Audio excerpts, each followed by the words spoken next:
Hey y'all, so today I want to clear up a misconception or misunderstanding. I teach the 4 levels.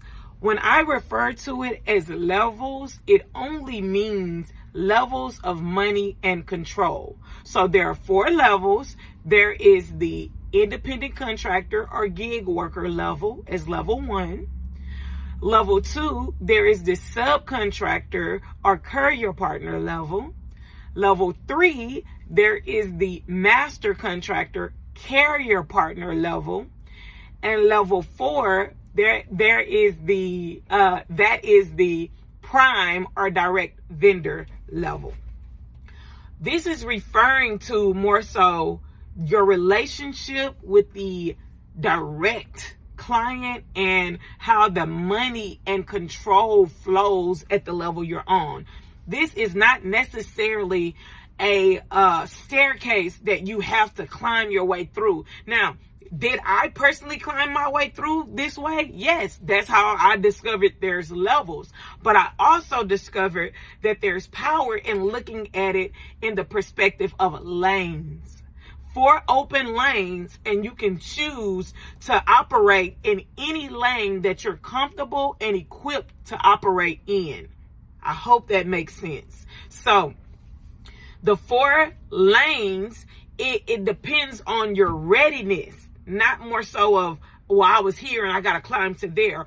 Are you ready? Because you can start out at level 4 prime direct vendor if you are equipped with the necessary skills to operate a business and business relationships. Does that make sense? So if you are ready, number one, a lot of people don't have the experience. So going through the levels as levels of control, it'll allow you to understand the industry more. But if you're coming in and you have some kind of similar experience in managing a business, managing drivers, growing a business as a CEO, the reason why I wear CEO, because that lets myself and everyone know that of my company, I'm not just operating in my company as you would at every level before prime. I am operating as the basically like liaison, the builder, the strategist. I'm working basically on the company instead of in the company. I hope this is making sense. So when it pertains to control and the money flow, it is levels. But when it pertains to which one you should enter and readiness, look at it as lanes. So I hope that makes sense. I hope I cleared it up for everybody who may have been confused, because I don't want anybody thinking that they got to accept money that doesn't align with where they are in life or what they desire. You don't have to do that. You can literally start at whatever level you're comfortable and that you can operate in excellently. So don't go prime just because you want prime money. Go prime because you're prepared to fill the role of a prime contractor and everything that entails.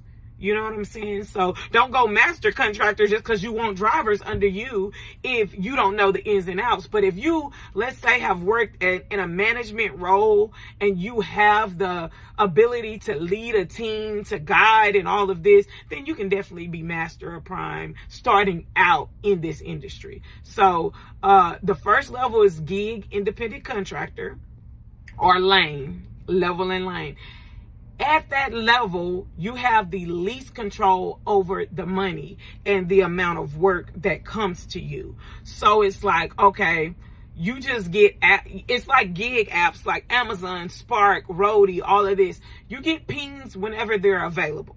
They are fully in control over what they send you and what you are able to see, right? That is the lowest level because it has the least control over your income.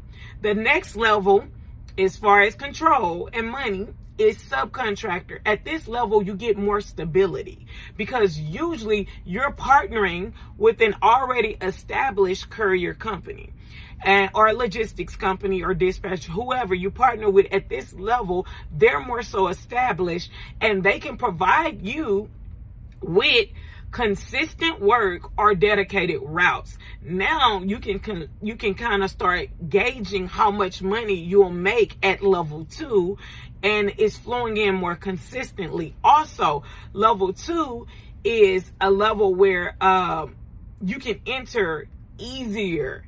It's easier to enter that level than any other level, because all you need at level 2 and level 1 is your vehicle and state insurance for most of the opportunities.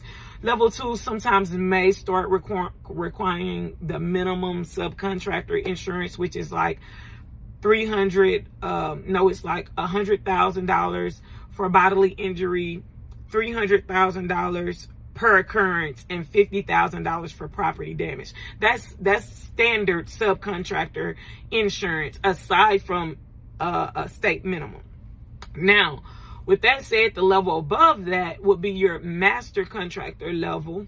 And it is the level where you are a carrier partner, meaning just think of it like I'm carrying somebody. So you carry a team and not just yourself like you would at the subcontractor level. It's usually just you and a route. But at the master contractor level, you're dealing with the same established couriers and logistics companies, except you position yourself as a team leader. Right? I have a team that I lead, and I can take more than one route. Now, at this level of control and money, you have more routes. So you have more control and more money, because now you're taking on more routes that you literally manage with the drivers, as well as increasing your income. At the prime level is very unique, and I love it, but it cuts out those established courier companies in the middle, and it puts you directly with the company or business that owns the product, makes the product, or sells or markets the product, manufactures, and sells or markets that product. So those are your direct clients. So I'm going to give you an example to try to help you. So an indirect subcontractor opportunity, or master in the middle, is when you and your team are, let's say, delivering Office Depot products, right? And your box trucks, cars, whatever vehicle you have, you're delivering Office Depot products, but you're delivering for a company called Diligent Deliveries. I think that's their name, right? That is the indirect control and money, because Diligent has the direct contract with Office Depot. Okay, so they're in the middle. Diligent is here, you're here, Office Depot's here, they're in the middle. So when you go prime, you get rid of your Diligent and you have you and Office Depot.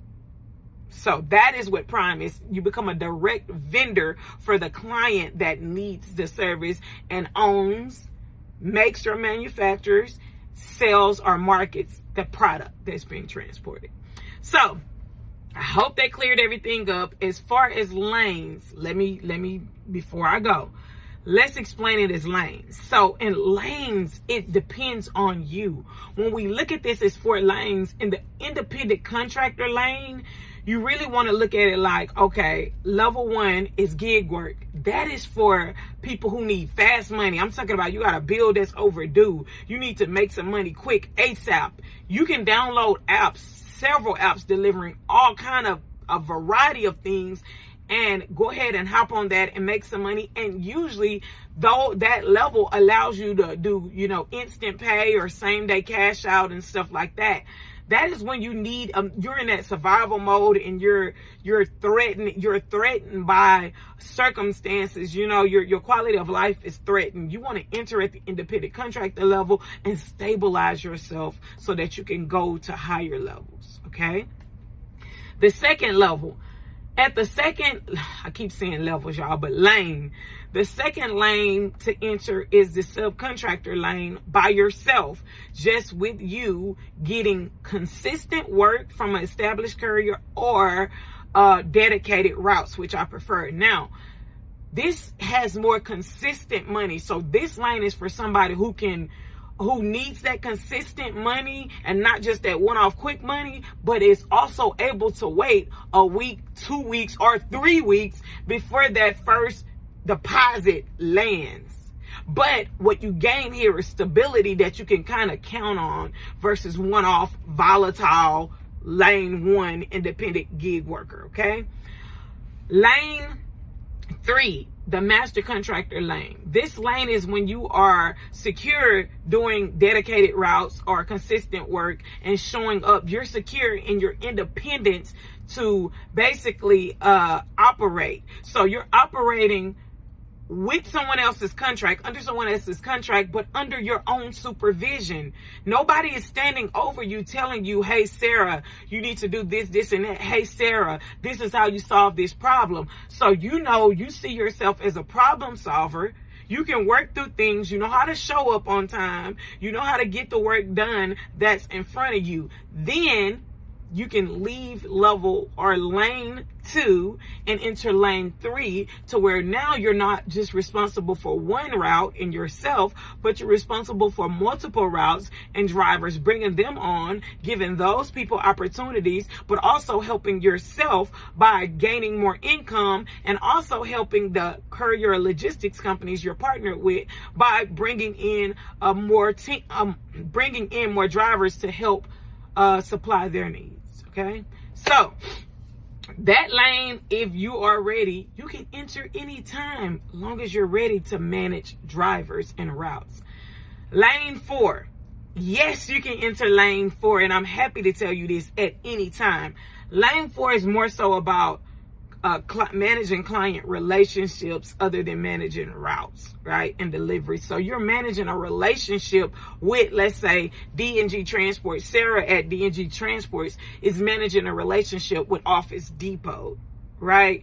And I make sure my client is getting what it is they are looking to get from our relationship, whether that be peace of mind, whether that be on-time deliveries, whether that be money savings in their budget, whatever it is. On top of that, now I'm not managing routes because I usually will have a manager under me that's managing the drivers, and now I'm managing relationships and contracts. So I'm abiding by a contract is just an agreement between two parties, right? And it's a signed agreement, can't be verbal, best to get signed in this industry, but it's an agreement between two parties. And when you agree to these terms, they agree to these terms, your job as a prime contractor to make sure those needs are met or exceeded. And that's all it is. Now, the other thing about prime is you want to have the skill sets of negotiating deals, negotiating rates. You want to have some understanding of how rates are in this industry. And you also want to pitch yourself and your business to people who need you. So that's what prime level is, or prime lane is. And you can enter anytime if you have that skill set. Now, the different thing about prime, because insurance matters at every level too. You're going to want to go watch the What About Insurance video as well. As far as prime and as it relates to insurance, literally you can start prime with no car, no money, nothing but a phone with Wi-Fi, and calling out and pitching your business to get these contracts, because the contracts is the gold, it's the money, it's the assets in this business. So you can leverage contracts in so many ways. We'll talk about it later, but having those contracts is money. It is the asset that you want to seek first. So you don't need a lot to get prime. However, it varies. So some contracts may require you to have $1 million commercial insurance where you're paying $1,500 per month. And some, like I've had, may require nothing but state minimum insurance because the company wants to cover it themselves. So it depends, but this is a level that anybody can enter at any time. So I am at the prime level. I don't want you to think you got to take time and years to work your way to my level. It really is very specific to you, who you are, your situation, and your readiness. And I hope that this video has shed light and insight on what I mean by the 4 levels and the 4 lanes. If you got any questions, comment below. I do respond to my comments. Thank you. Subscribe if you want more. There's more to come. Sorry for the delay.